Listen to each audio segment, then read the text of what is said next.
নমস্কার।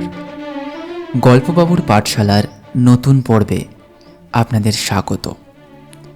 আজকের গল্প সত্যজিৎ রায়ের 12 ভূতের গপ্প থেকে নেওয়া অনাথ বাবুর ভয়। চলুন তাহলে শুরু করা যাক আজকের হাড়হিম করা ভূতের গল্প, সত্যজিৎ রায়ের অনাথ বাবুর ভয়। গল্প পাঠে বাপি।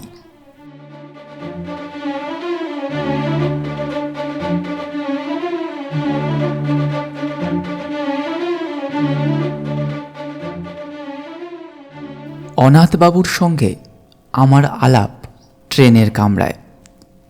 আমি যাচ্ছিলাম রঘুনাথপুর হাওয়া বদলের জন্য। কলকাতার খবরের কাগজের অফিসে চাকরি করি। গত কমাস ধরে কাজের চাপে দমবন্ধ হওয়ার উপক্রম হয়েছিল। তাছাড়া আমার লেখার শখ দু একটা গল্পের প্লটও মাথায় ঘুরছিল, কিন্তু এত কাজের মধ্যে কি আর লেখার ফুরসত জোটে? তাই আর 7-5 না ভেবে দিন 10 জন্য ছুটি পাওয়া গেল। 10 দিনের ছুটি আর দিস্তেখানে কাগজ নিয়ে বেরিয়ে পড়লাম। এত জায়গা থাকতে রঘুনাথপুর কেন? তারও অবশ্য একটা কারণ রয়েছে। ওখানে বিনা খরচে থাকার একটা ব্যবস্থা জুটে গেল। আমার কলেজের সহপাঠী বীরেন বিশ্বাসের পৈতৃক বাড়ি রয়েছে রঘুনাথপুরে। কফি হাউসে বসে ছুটিতে কোথায় যাওয়া যায় এই আলোচনা প্রসঙ্গে বীরেন খুব খুশি হয়ে ওর বাড়িতে যাওয়ার অফার করে বসল। আমিও যেতুম, কিন্তু আমার এদিকে ঝামেলা, বুঝতেই তো পারছিস। তবে তোর কোনো অসুবিধে হবে না। আমাদের 50 বছরের পুরনো চাকর ভরদাজ রয়েছে ও বাড়িতে, ওই তোর দেখাশোনা করবে। তুই চলে যা। গাড়িতে যাত্রী ছিল অনেক। আমার বেঞ্চিতে আমার পাশেই বসেছিলেন অনাথ বন্ধু মিত্র। বেটে খাটো মানুষ, বছর 50 আন্দাজ বয়স। মাঝে মাঝে টেরিকাটা কাঁচা পাকা চুল, চোখের চাহনি তীক্ষ্ণ, আর ঠোঁটের কোণে এমন একটা ভাব যেন মনের আনাচে কানাচে সদাই কোনো মজার চিন্তা ঘোরাফেরা করছে। পোশাক আশাকের ব্যাপারেও একটা বিশেষত্ব লক্ষ্য করলাম। ভদ্রলোককে হঠাৎ দেখলে মনে হবে তিনি যেন 50 বছরের পুরনো কোনো এক নাটকের চরিত্রে অভিনয় করার জন্য সেজেগুজে তৈরি হয়েছেন। ওরকম কোট, ও ধরনের শার্টের কলার, ওই রকম চশমা, আর বিশেষ করে ওই বুট জুতো, এসব আর আজকালকার দিনে কেউ পরে না। অনাথবাবুর সঙ্গে আলাপ করে জানলাম তিনিও রঘুনাথপুর যাচ্ছেন। কারণ জিজ্ঞেস করতেই কেমন যেন অন্যমনস্ক হয়ে পড়লেন। কিংবা এও হতে পারে যে তিনি ট্রেনের শব্দে আমার প্রশ্ন শুনতে পাননি। বীরেনের পৈতৃক ভিটেটি দেখে মন খুশি হয়ে উঠল। বেশ বাড়ি, সামনে একফলা জমি, তাতে সবজি ও ফুল গাছ দুই রয়েছে। কাছাকাছির মধ্যে অন্য কোনো বাড়িও নেই, কাজেই পড়শির উৎপাত থেকে রক্ষা। আমি আমার থাকার জন্য ভরদাজের আপত্তি সত্ত্বেও চিলে কোঠাটি বেছে নিলাম।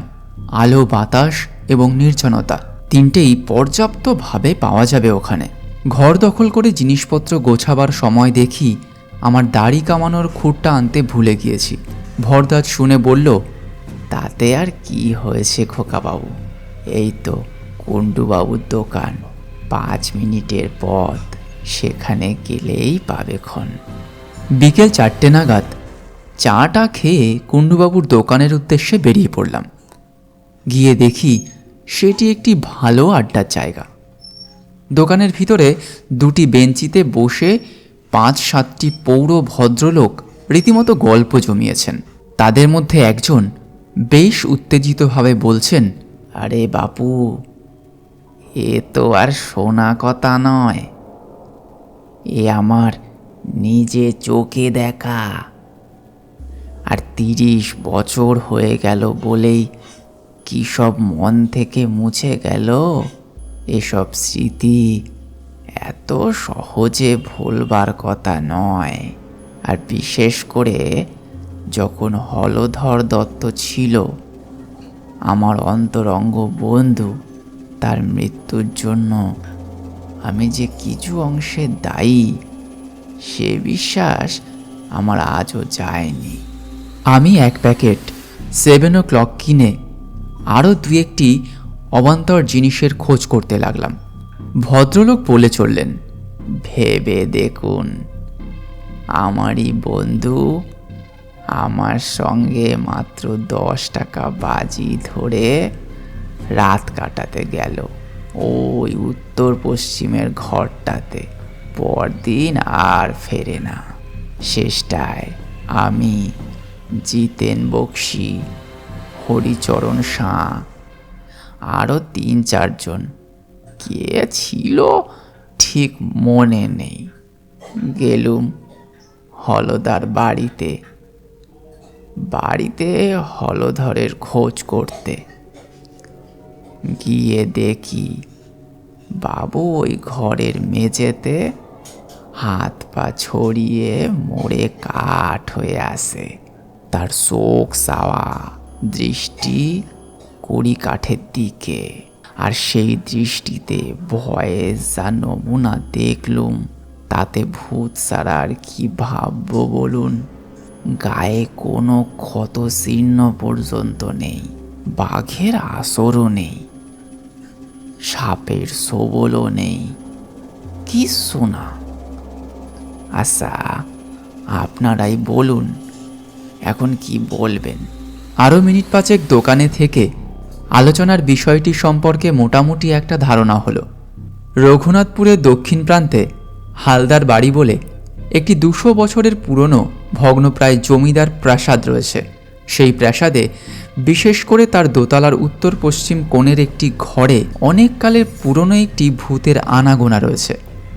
অবশ্য সেই 30 বছর আগে ভবতেশ মজুমদার বন্ধু হলধর দত্তের মৃত্যুর পর আজ অবধি নাকি কেউ সে বাড়িতে রাত কাটায়নি। কিন্তু তাও রঘুনাথপুরের বাসিন্দা ভূতের অস্তিত্ব মনে প্রাণে বিশ্বাস করে, বেশ একটা রোমাঞ্চকর অনুভব করে। আর বিশ্বাস করার কারণও আছে যথেষ্ট। একে তো হলধর দত্তের রহস্যজনক মৃত্যু, তার উপরে এমনিতেই হালদার বংশের ইতিহাস নাকি খুন খারাপি, আত্মহত্যা ইত্যাদির অনেক নজির পাওয়া যায়। মনে মনে হালদার বাড়ি সম্পর্কে বেশ খানিকটা কৌতূহল নিয়ে দোকানের বাইরে এসে দেখি আমার ট্রেনে আলাপি অনাথ বন্ধু মিত্র মশাই হাসি হাসি মুখ করে দাঁড়িয়ে আছেন। আমায় দেখে বললেন, শুনছিলেন ওদের কথাবার্তা? বললাম, হ্যাঁ, তা কিছুটা শুনেছি। বিশ্বাস হয়? কি ভূত? নয়তো আর কি বলছি। আসলে ব্যাপার কি জানেন, ভূতের বাড়ির কথা তো অনেকই শুনলাম, কিন্তু সেসব বাড়িতে থেকে নিজের চোখে ভূত দেখেছে এমন লোক তো কই আজ অবধি একটুও মিট করলাম না। তাই ঠিক। অনাথবাবু একটু হেসে বললেন, একবার দেখে আসবেন নাকি? কি বাড়িটা দেখে আসবো মানে? ওই বাইরে থেকে আর কি, বেশি দূর তো নয়, বড় জোর মাইলখানেক। এই রাস্তা দিয়ে সোজা গিয়ে জোড়াশিবের মন্দির ছাড়িয়ে ডান হাতি রাস্তায় ঘুরে পুয়াটাক রাস্তা। ভদ্রলোককে বেশ ইন্টারেস্টিং লাগছিল।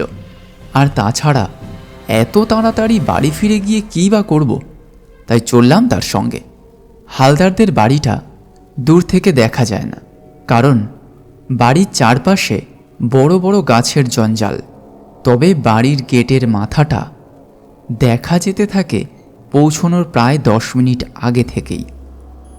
বিরাট ফাটক, মাথার উপর ভগ্নপ্রায় নহবতখানা।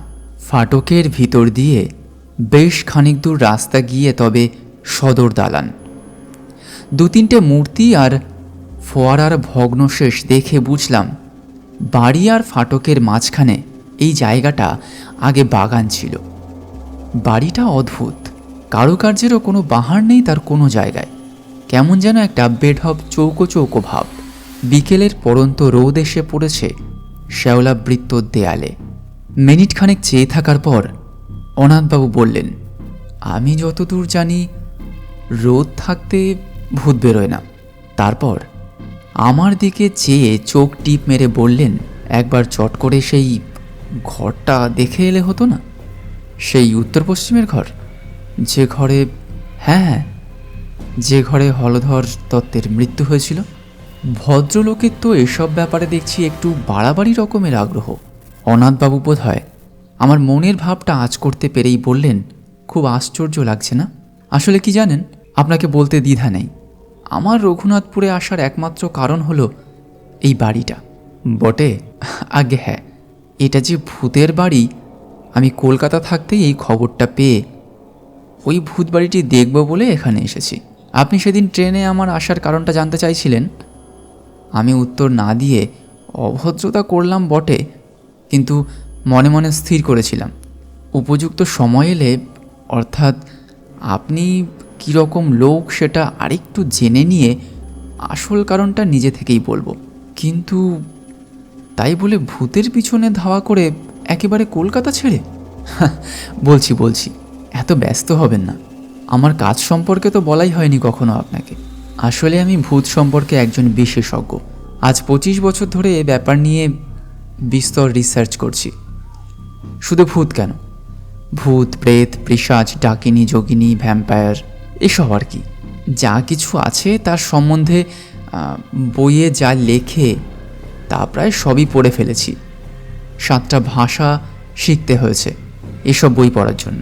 পরলোক তত্ত্ব নিয়ে লন্ডনের প্রফেসর নর্টেনের সঙ্গে আজ 3 বছর ধরে চিঠি লেখালেখি করছি। আমার লেখা প্রবন্ধ বিলেতের সব নামকরা কাগজে বেরিয়েছে। আপনার কাছে বড়াই করে কী লাভ? তবে এটুকু বলতে পারি যে এদেশে এ ব্যাপারে আমার চেয়ে বেশি জ্ঞানী লোক বোধহয় আর নেই। ভদ্রলোকের কথা শুনে তিনি যে মিথ্যে বলছেন বা বাড়িয়ে বলছেন এটা আমার একবারেই মনে হলো না, বরং তার সম্বন্ধে খুব সহজেই একটা বিশ্বাস এবং শ্রদ্ধার ভাব জেগে উঠল। অনাথবাবু আরও একটু চুপ করে থেকে বললেন, ভারতবর্ষে অন্তত 300 ভূতের বাড়িতে আমি রাত কাটিয়েছি। আরে মশাই, বলেন কি? হ্যাঁ, আর সেসব কীরকম জায়গা জানেন? এই ধরুন জব্বলপুর, কার্শিয়ং, চেরাপুঞ্জি, কাঁথি, কাটোয়া, যোধপুর, আজিমগঞ্জ, হাজারিবাগ, সিউড়ি, বারাসাত, আর কত চাই। 56টা ডাকবাংলো আর কম করে 30টা নীলকুঠিতে আমি রাত্রি যাপন করেছি। এছাড়া কলকাতা এবং তার কাছাকাছির মধ্যে অন্তত 50খানা বাড়ি তো আছেই। কিন্তু অনাথবাবু হঠাৎ থেমে গেলেন। তারপরে ধীরে ধীরে মাথা নেড়ে বললেন, ভূত আমায় ফাঁকি দিয়েছে। হয়তো ভূতকে যারা চায় না, ভূত তাদের কাছেই আসে। আমি বারবার হতাশ হয়েছি। ম্যাড্রাসে ত্রিচিনপল্লীতে 150 বছরের পুরনো একটা সাহেবদের পরিত্যক্ত ক্লাব বাড়িতে ভূত একবার কাছাকাছি এসেছিল। কীরকম জানেন? অন্ধকার ঘর, এক ফোঁটা বাতাস নেই। যতবারই মোমবাতি ধরাবো বলে দেশলাই জ্বালাচ্ছি, ততবারই কে যেন ফু দিয়ে নিভিয়ে দিচ্ছে। শেষটায় 13টা কাঠি নষ্ট করার পর বাতি জ্বলল এবং আলোর সঙ্গে সঙ্গেই ভূত বাবাজি সেই যে গেলেন, আর এলেন না। একবার কলকাতায় ঝামপুরের এক হানাবাড়িতে একটা ইন্টারেস্টিং অভিজ্ঞতা হয়েছিল। আমার মাথায় তো এত চুল দেখছেন, অথচ এই বাড়ির একটা অন্ধকার ঘরে ভূতের অপেক্ষায় বসে থাকতে থাকতে মাঝরাত্রির নাগাদ হঠাৎ ব্রহ্মতালুর কাছটায় একটা মশার কামড় খেলাম। কি ব্যাপার? অন্ধকারে ভয়ে ভয়ে মাথায় হাত দিয়ে দেখি একটিও চুল নেই, একেবারে মসৃণ মাথা জোড়ার টাক। এ কি, আমারই তো মাথা না, অন্য কারোর মাথায় হাত দিয়ে নিজের মাথা বলে মনে করছি। কিন্তু মশার কামড় তো আমিই খেলাম। টর্চটা জেলে আয়নায় দেখি টাকের কোনো চিহ্ন মাত্র নেই। আমার যে চুল, সেই চুলই রয়েছে আমার মাথায়। ব্যাস, এই দুটি ছাড়া আর কোনো ভূতের অভিজ্ঞতা এত চেষ্টা সত্ত্বেও আমার হয়নি। তাই ভূতের দেখার আশা একরকম ছেড়ে দিয়েছিল। এমন সময় একটা পুরনো বাঁধানো প্রবাসীতে রঘুনাথপুরের একটা বাড়ির উল্লেখ পেলাম। তাই ঠিক করলাম একটা শেষ চেষ্টা দিয়ে আসব। অনাথবাবুর কথা শুনতে শুনতে কখন যে বাড়ির সদর দরজায় এসে পড়েছি সে খেয়াল ছিল না। ভদ্রলোক তার ট্যাগ ঘড়িটি দেখে বললেন, আজ 5:31 সূর্যাস্ত, এখন 5:15। চলুন, রোদ থাকতে থাকতে একবার ঘরটা দেখে আসি। ভূতের নেশাটা বোধ হয় সংক্রমক। কারণ আমিও অনাথবাবুর প্রস্তাবে কোনো আপত্তি করলাম না, বরঞ্চ বাড়ির ভিতরটা আর বিশেষ করে দোতলার ওই ঘরটা দেখবার জন্য বেশ একটা আগ্রহ হচ্ছিল। সদর দরজা দিয়ে ঢুকে দেখি বিরাট উঠোন ও নাট মন্দির। 100-150 বছরের কত উৎসব, কত অনুষ্ঠান, কত পুজো পার্বণ, কত কিনা হয়েছে এখানে, তার কোনো চিহ্ন মাত্র নেই আজ। উঠোনের 3 দিকে বারান্দা।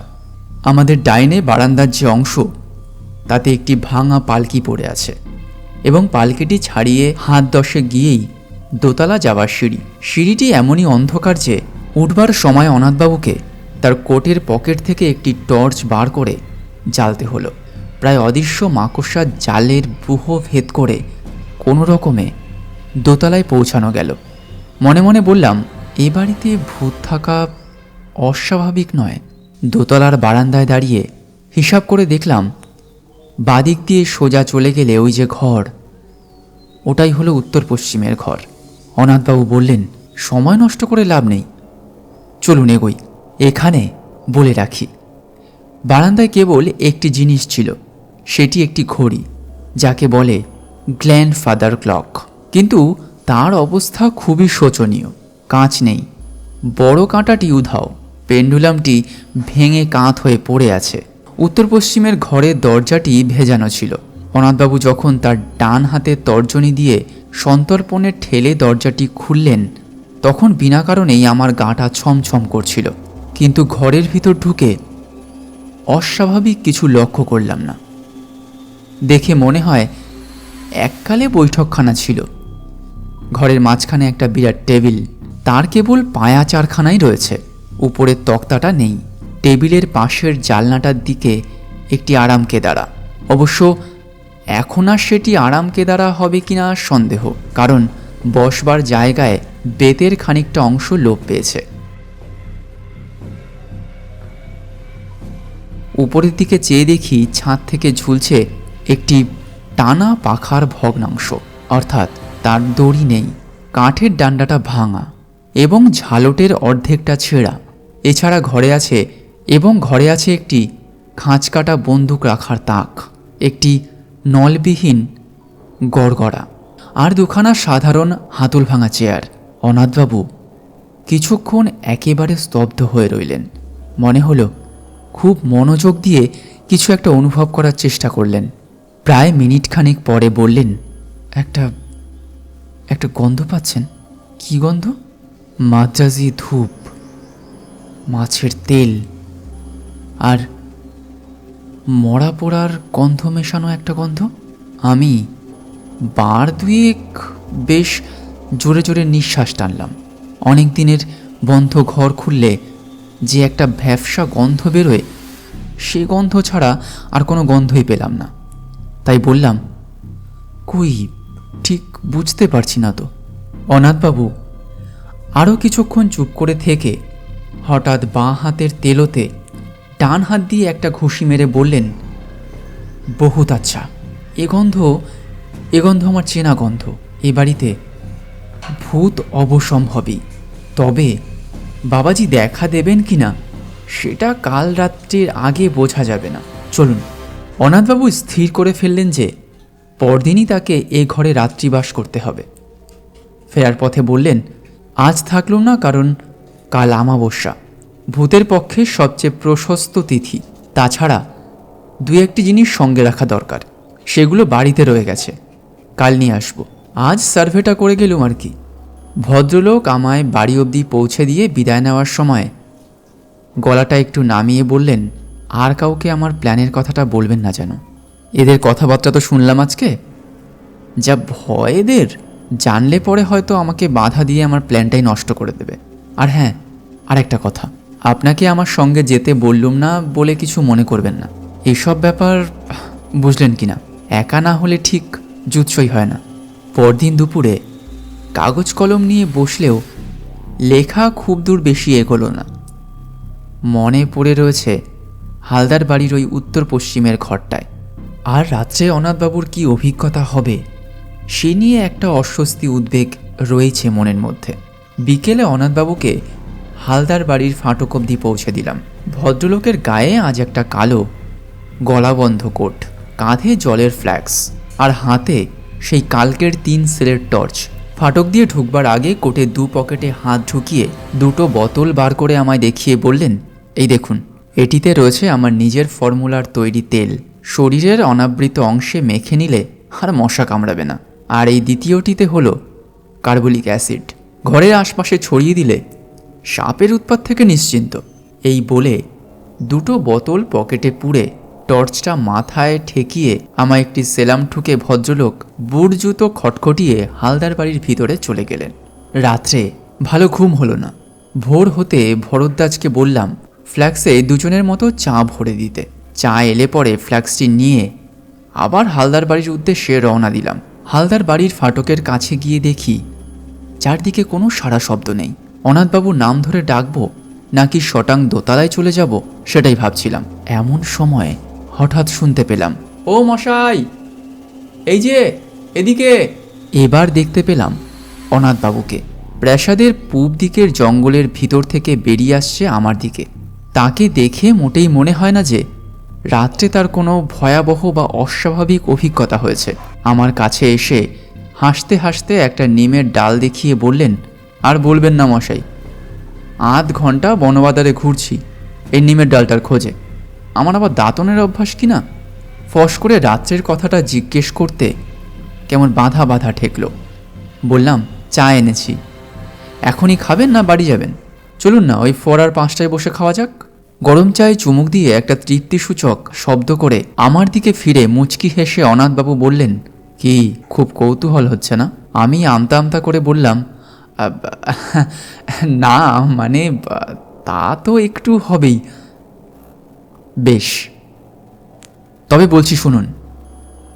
গোড়াতেই বলে রাখি, এক্সপেডিশন হাইলি সাকসেসফুল। আমার এখানে আসাটা সার্থক হয়েছে।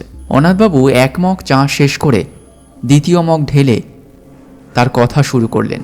আপনি যখন আমায় পৌঁছে দিয়ে গেলেন তখন 5টা। আমি বাড়ির ভেতরে ঢোকার আগেই এই আশপাশটা একটু সার্ভে করে নিলাম।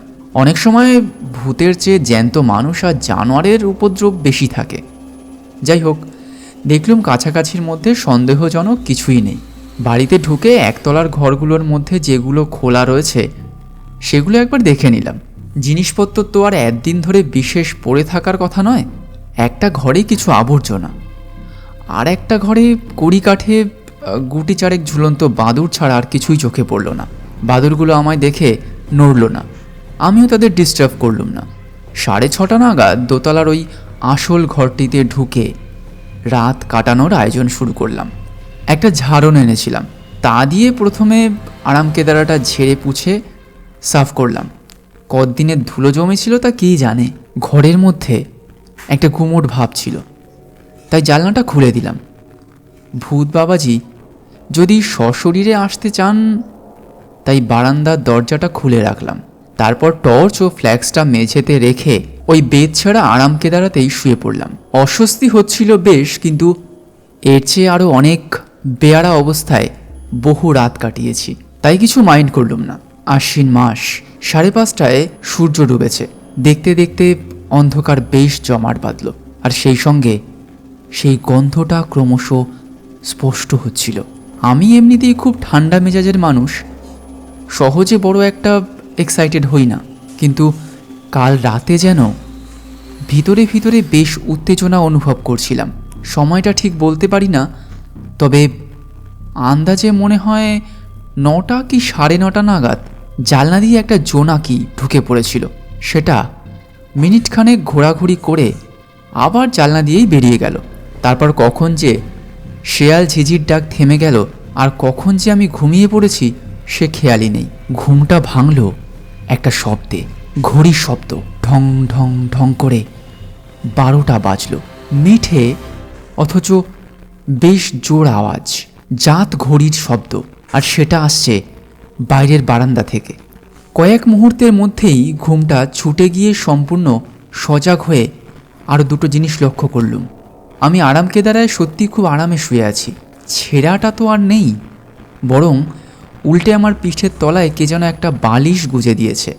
আর দুই, আমার মাথার উপরে একটা চমৎকার ঝালট সমেত আস্ত টানা পাখা, তা থেকে একটা নতুন দড়ি দেওয়াল ফুটো দিয়ে বারান্দায় চলে গিয়েছে, এবং কে জানি সেই দড়িটা দিয়ে টান দিয়ে পাখাটা দুলিয়ে আমায় চমৎকারভাবে বাতাস করছে। আমি অবাক হয়ে এসব দেখছি আর উপভোগ করছি। এমন সময় খেয়াল হলো আমাবস্যার রাত্রিরে কী করে জানি ঘরটা চাঁদের আলোয় আলোকিত হয়ে উঠল। তারপর নাকে এলো এক চমৎকার গন্ধ। পাশ ফিরে দেখি কে জানি একটা আলবোলা রেখে গেছে, আর তার থেকে ভুরভুর করে বেরোচ্ছে একেবারে সেরা আম্বুরি তামাকের গন্ধ। অনাথবাবু একটু থামলেন, তারপর আমার দিকে ফিরে হেসে বললেন, বেশ মনোরম পরিবেশ নয় কি? আমি বললাম, শুনে তো ভালোই লাগছে। আপনার রাতটা তাহলে মোটামুটি আরামেই কেটেছে? আমার প্রশ্ন শুনে অনাথবাবু হঠাৎ গম্ভীর হয়ে গেলেন। খানিকক্ষণ অপেক্ষা করে আমি আর ধৈর্য রাখতে না পেরে বললাম, তাহলে কি সত্যিই আপনার কোনো ভয়ের কারণ ঘটেনি? ভূত কি আপনি দেখেননি? অনাথবাবু আবার আমার দিকে চাইলেন। এবার কিন্তু তার ঠোঁটের কোণে সে হাসিটা নেই।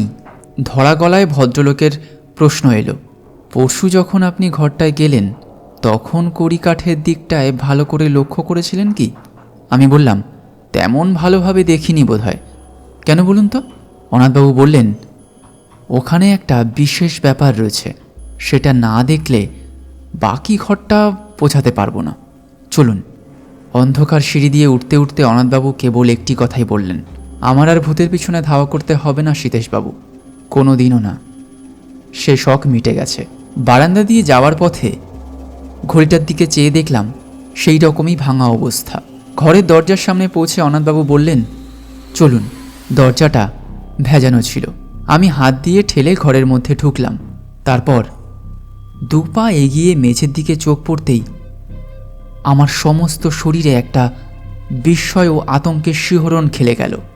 বুট জুতো পরা ও কে পড়ে আছে মেঝেতে, আর বারান্দার দিক থেকে কার অট্টহাসি হালদার বাড়ির আনাচে কানাচে প্রতিধ্বনিত হয়ে আমার রক্ত জল করে আমার জ্ঞান বুদ্ধি চিন্তা সব লোপ পাইয়ে দিচ্ছে। তাহলে কি? আর কিছু মনে নেই আমার। যখন জ্ঞান হলো, দেখি ভরদ্বাজ আমার খাটের পায়ের দিকে দাঁড়িয়ে আছে আর আমার হাত পাখা দিয়ে বাতাস করছে। আমার চোখ খুলেই দেখি ভবতোষ মজুমদার বললেন, ভাগ্যিস সিধুচরণ আপনাকে দেখেছিল, না হলে যে কি দশা হতো আপনার কে জানি। ওখানে গিয়েছিলেন কোন আক্কেলে? আমি বললাম, অনাথবাবু রাত্রে। ভবতোষ বাধা দিয়ে বললেন, আর অনাথবাবু, কাল যে অতগুলো কথা বললুম সেসব বোধহয় কিছুই বিশ্বাস করেনি ভদ্রলোক। ভাগ্যি আপনিও তার সঙ্গে সঙ্গে রাত কাটাতে যাননি ও বাড়িতে। দেখলেন তো অবস্থা, হলধরের যা হয়েছিল এরও ঠিক তাই। মেরে একেবারে কাঠ। চোখ ঠিক সেইভাবে চাওয়া, সেই দৃষ্টি সেই কড়িকাঠের দিকে। আমি মনে মনে বললাম, না, মোড়ে কাঠ নয়। মোড়ে কি হয়েছেন অনাথবাবু তা আমি জানি। কাল সকালে গেলে দেখতে পাবো তাকে। গায়ে কালো কোট, পায়ে বুট জুতো, হালদার বাড়ির পূব দিকের জঙ্গল থেকে নেমে দাঁতন হাতে হাসতে হাসতে বেরিয়ে আসছেন।